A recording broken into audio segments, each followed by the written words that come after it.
Larry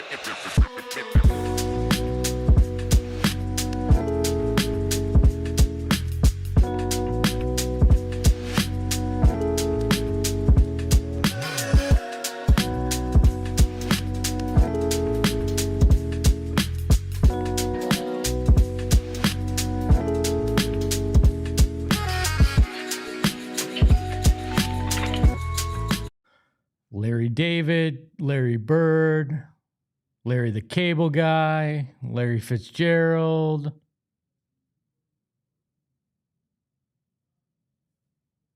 That's it.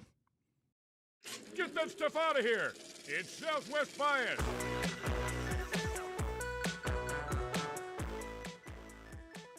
Welcome to another edition of Southwest Bias, brought to you by our friends at the Husband and Wife Law Team. If you've had a serious injury, call the Husband and Wife Law Team first at 602-783-8841 or visit their website at husbandandwifelawteam.com.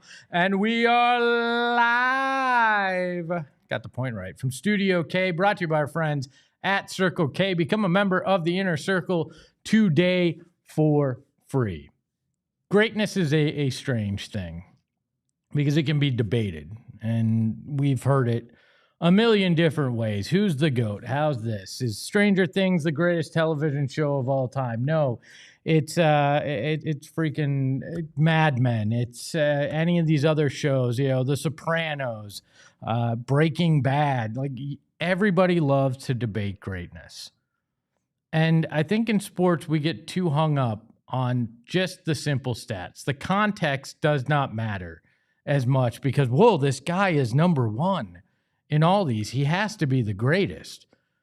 And we get caught in that trap a lot. In particular, in the NBA, this happens all the time with the LeBron and Jordan debate. You hear it constantly. In the NFL, I don't think there's enough of a debate about who the greatest wide receiver of all time is.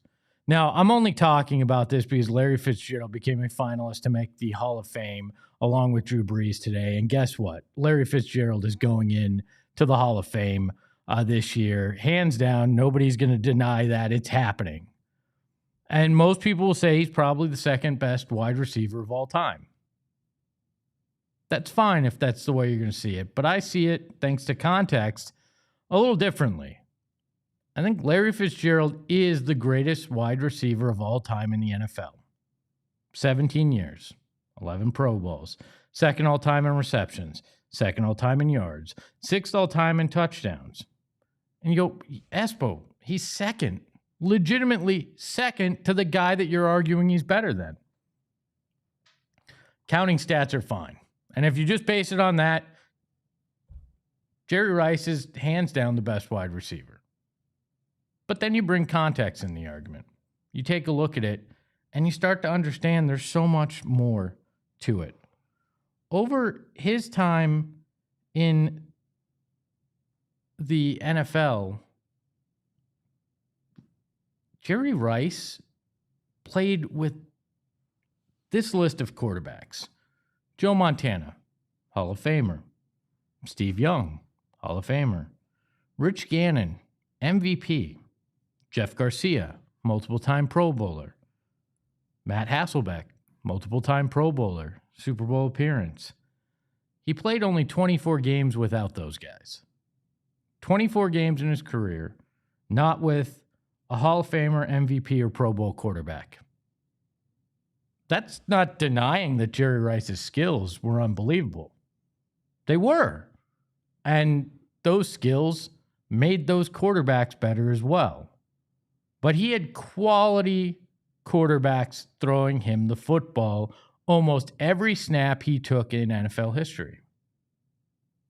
Larry Fitzgerald, on the other hand, let's take a look through this. He caught touchdowns from 16 different quarterbacks. He played with 21 different quarterbacks all time. All time in his career. 21 different quarterbacks. And let's go through some of the names. Josh McCown.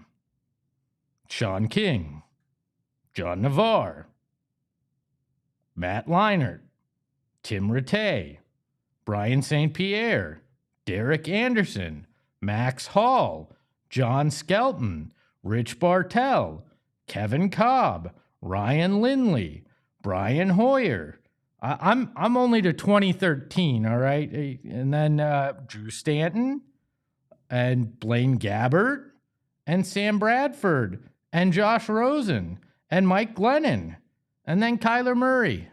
And yeah, I left out 2 in there. He did catch a lot of passes from both Kurt Warner and Carson Palmer, 2 guys who are great NFL quarterbacks. But how about this for a stat?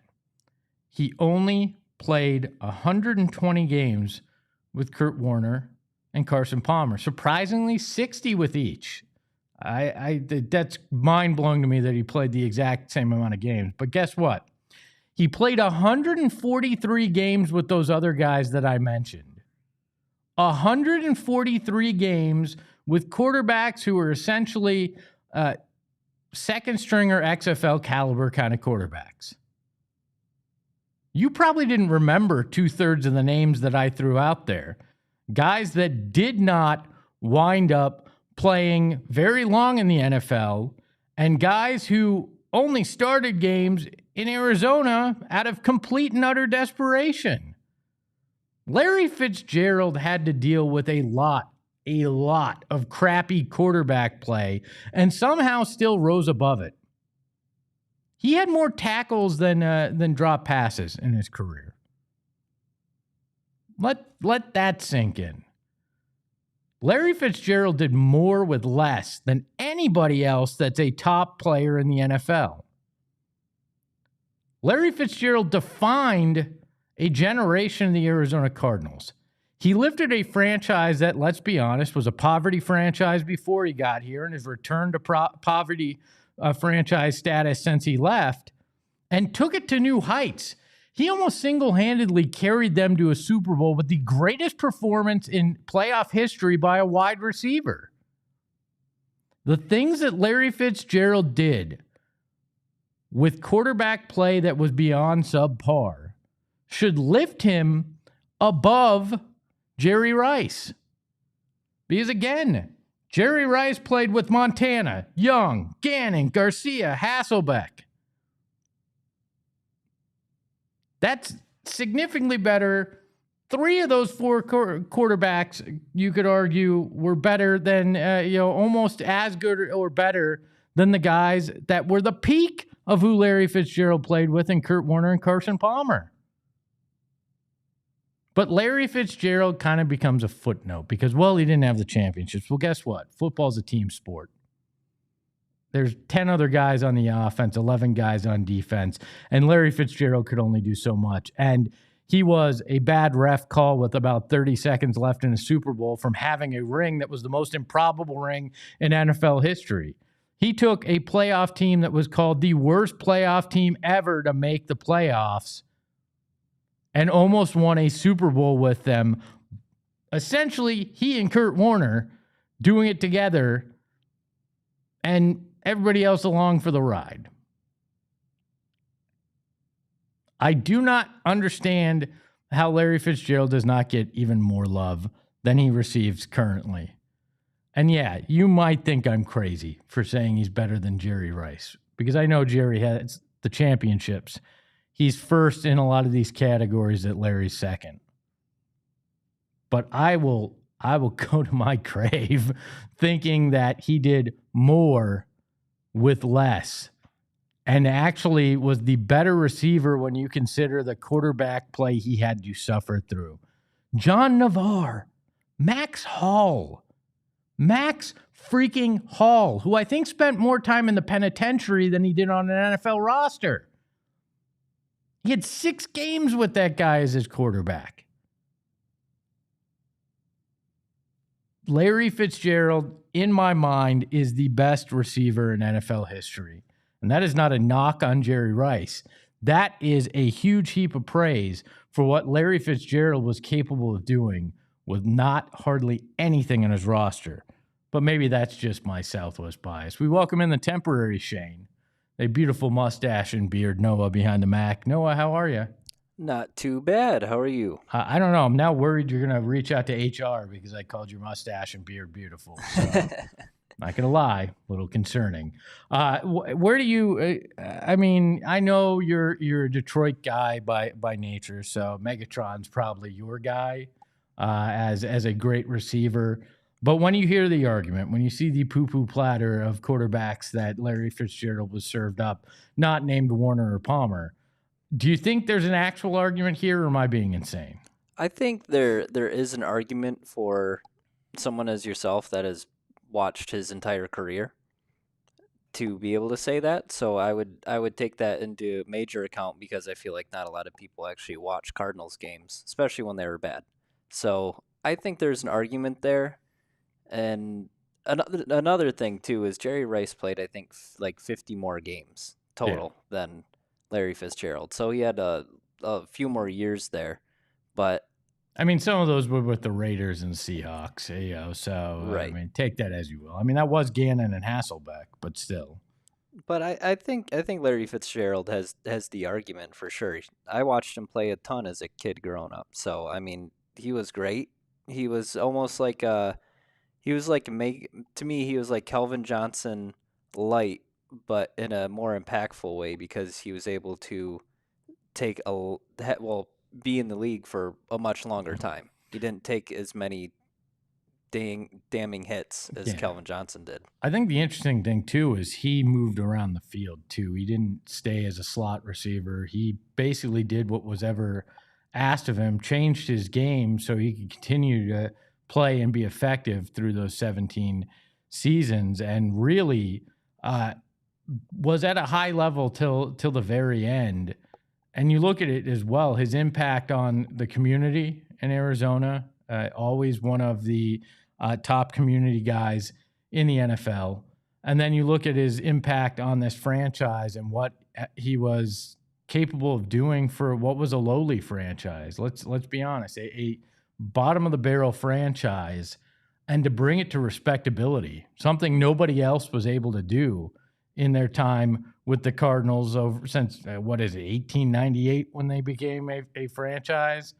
You got to give that guy a lot of credit for that as well, where the 49ers are a history of excellence thanks to their quarterback play and in part Jerry for sure. But you look at some of the coaches too. I didn't even get into the coaches and the litany of guys that ran through here too with him.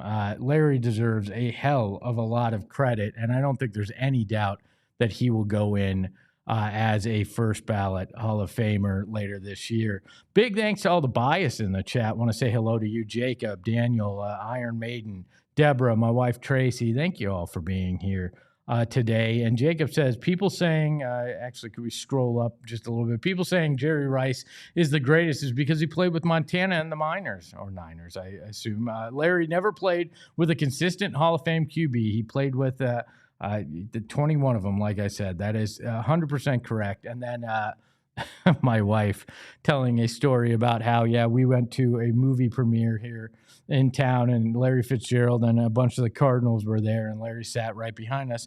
My wife had a little bit of a crush on Larry, and I threatened to turn around and say something to him because I have no shame, but she was embarrassed, so I didn't. But I kind of wish I did now, thinking back on it. There's very few opportunities that you get to tell a Hall of Famer that your wife has a crush on him and embarrass her all at the same time. If you're in here, hit that like button. If you're not already a member, hit that join button, Tracy, and become a member of the Supporters Club. You're going to unlock some great emojis, some great videos that are exclusive to our Supporter Club members. So why not do it today? It starts at just $5, so you can do that, and it's great. Also want to remind you, coming up this weekend, we've got our Cardinals watch party out at Gila River Resorts and Casinos. You want to be out there, the final Cardinals game of the season. You can commiserate with Johnny, with Bo, with Noah, with Britton. They're all going to be out there, plus the mayor of PHNX, Derek Montilla, going to be out there taking care of everything that you need. Some drinks out there for free as well. And then you can join myself and the PHNX Suns crew on Monday. That's the 5th of January out at Gila River Resorts and Casinos, Wild Horse Pass. We are going to be out there for Suns Rockets. Pre-game show starts at, I believe, 5:30. I'm going to be buying drinks for people. It's going to be a good old time where we watch the Suns try to whoop up on their former superstar, Kevin Durant, and the Rockets as the chase for the playoffs in 2026 begins. So lock in and join us out there. On the other side of the break, I think it's time we examine Jonathan Gannon's head, because there's some things I'm a little worried about right after this. Got to tell you about our friends at Phoenix Raceway. That's right, NASCAR and NTT IndyCar Series are back, and for the first time ever on the same weekend at Phoenix Raceway. If you have not been out to Phoenix Raceway, you are missing one of the coolest venues in all of sports, not just here in Arizona. In all of sports, it is unbelievable, and you want a front row seat to the best action in motorsports. You can go inside the garage, walk the track, meet the drivers, and even catch the pre-game concert. You can do all that because no sport brings you closer when you upgrade to the Desert Diamond Casino infield experience. I've done it, and you're going to want to do it as well. Plus, you can catch the 2025 Cup Series champion Kyle Larson out there on the track that he won it all in back in November. So secure your seats now on the link in our description and enjoy a raceway experience like none other, March 5th through the 8th. And got to tell you about our friends at the Husband and Wife Law Team. Look, I went through a serious injury because of a car accident, and I did not do my research, and I did not have a good lawyer. And let me tell you, that was almost as bad as the experience of the accident itself. You've got to go out and get yourself the right lawyer, and that's who Mark and Alexis Breyer are. The Husband and Wife Law Team are here to take care of you and your case because they are certified in serious injury and accident law, and that is all their lawyers, not just them. The entire law firm is certified. And that is like 1% of all lawyers in the Arizona bar are certified in that. So why wouldn't you want lawyers that can take care of your case? If you've had a serious injury, call the Husband and Wife Law Team first at 602-783-8841 or visit their website at the link in our description and tell them PHNX sent you.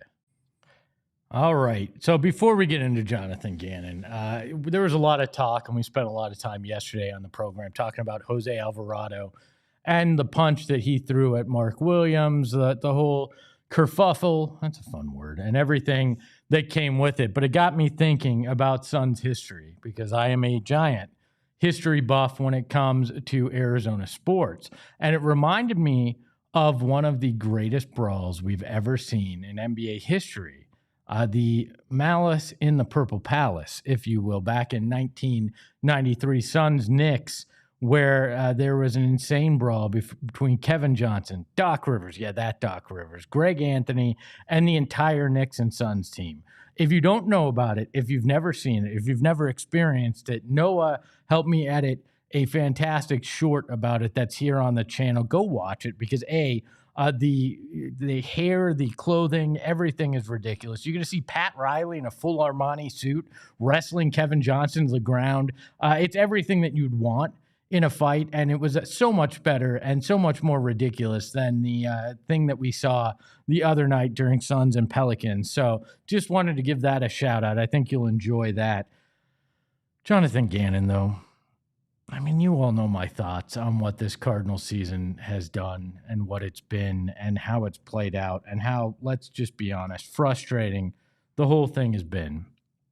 And I don't know how somebody can be as confident as Jonathan Gannon is, despite having nothing to back it up, despite proving that this has been one of the worst Cardinal seasons in history.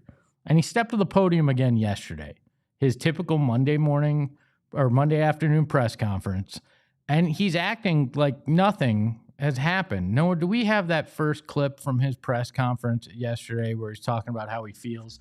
Let's take a look at that. Yeah. What makes you say that? I have confidence in myself, Bob. I have confidence in myself. Well, I guess that's good. I don't think I'd have confidence. I think my confidence might be a little wavering after what I've experienced this year, how poor my defense has played, the number of 30 and 40-point games I've given up, the kind of historically bad numbers that my team's generated. That wasn't the worst of it, though. He, in talking in part to our very own Bo Brock, had this to say yesterday as well. Yeah, just what I told Bo. How long ago was that? A month ago? Stick with us. Stick with us. The sun will rise in the valley. Did he mean the suns will rise in the valley? Because that's been true this fall. The Suns have risen in the valley. The Suns were supposed to be the putrid team. The Cardinals were supposed to be battling for the NFC West and battling for a playoff run. And somehow the scripts got flipped. I don't know if the NFL and the NBA just got their cities confused when they were writing their scripts, but all of a sudden, the Suns are the darling of the valley yet again, and the Cardinals are back in the basement. And all Jonathan Gannon can offer is platitudes telling you things will be all right, and I'm confident in myself. As a fan, I really just wish he'd sit up there and be a little bit more self-aware and honest. And I understand coach speak. I understand on to the next one. I'm focused on the Rams, whatever. But why not, when asked those questions, simply sit there, look in the camera, and say, you know what? I know this has been a tough season for fans. I understand the frustration. I hear it. I see it. And I know people in this room are frustrated with me too, and with the way we've performed. And it hasn't risen to my level or my expectations. And I'm sorry for that. But if given the chance, which I believe I will, I'm going to go out there, and I think we will turn this around next year with some of the roster changes we need to make and the other changes that I need to look at myself and make. Saying that, I think, would help the fan base feel a little bit better if come Black Monday, 6 days from now, Jonathan Gannon remains the head coach of this team. But not saying those things, I think, has led to this snowball effect where, fans and myself are now saying, hey, I think it's time to move on. And I gave Jonathan Gannon a lot of rope. I thought he was building a culture. I legitimately thought he was a guy that was going to build something long-term with Monty Ossenfort. And that even if this year didn't turn out the way that you wanted, that you were going to be competitive, you were going to play with heart and hustle, the kind of things we've seen the Phoenix Suns do this year. And instead, we've gotten listless football.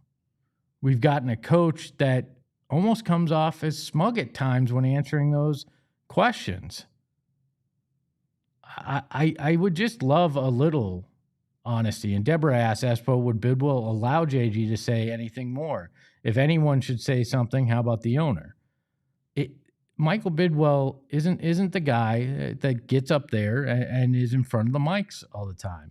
Jonathan Gannon is that guy. And I think that's, if he's the face of your franchise, if he's the guy that's sitting there and having to answer those questions every Monday, I think the responsibility falls on his shoulders to actually do that, to actually find a way to somewhat comfort the fan base, to give them some hope in what he's trying to do.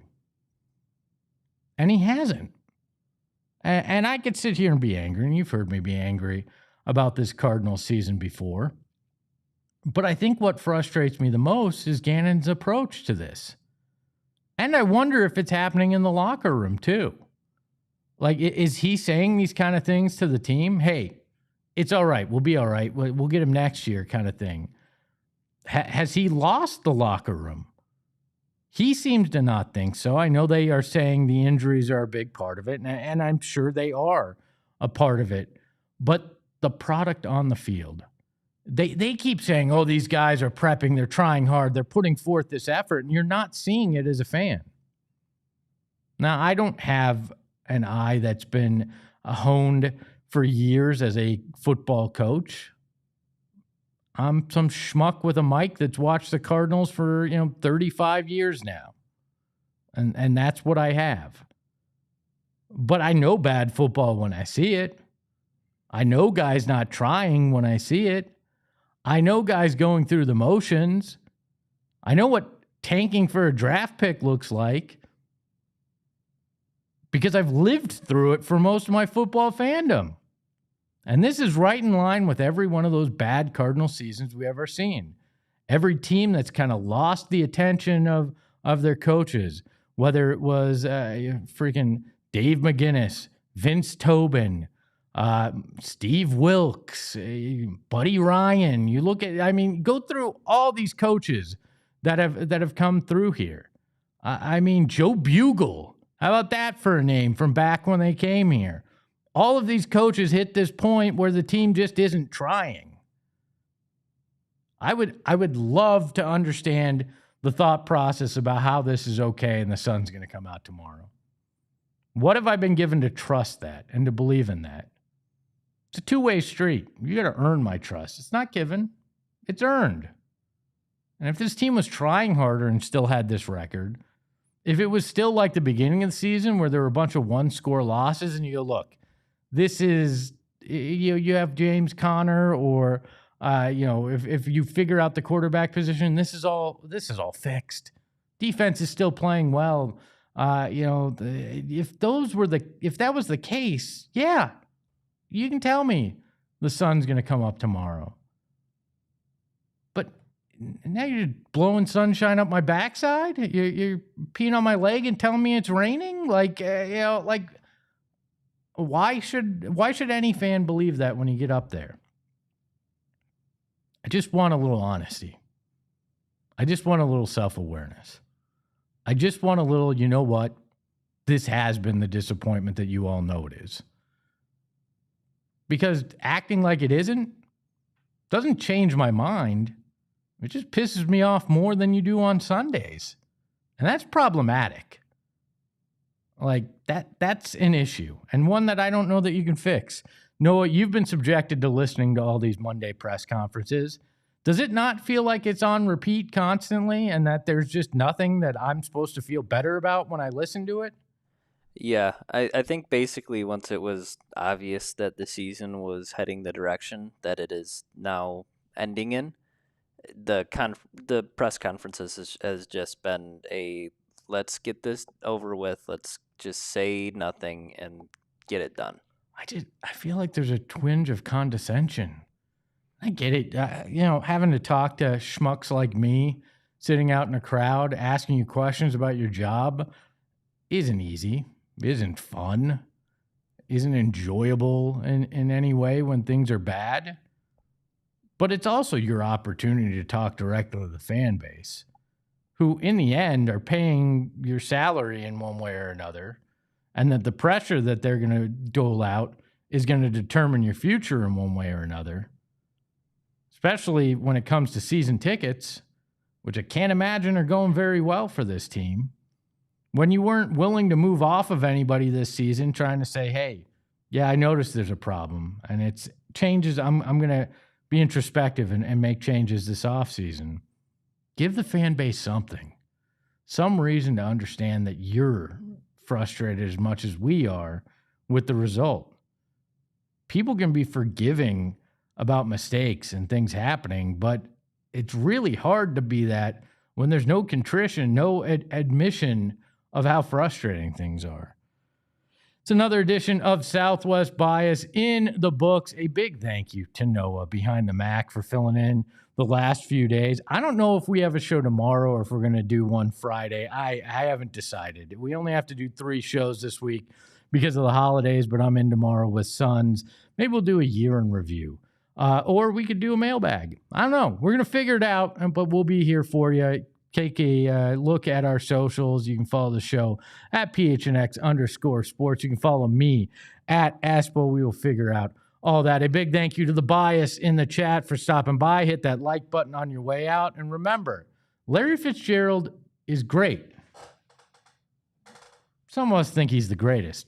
Ahoy, hoy. We all silly like the mayor.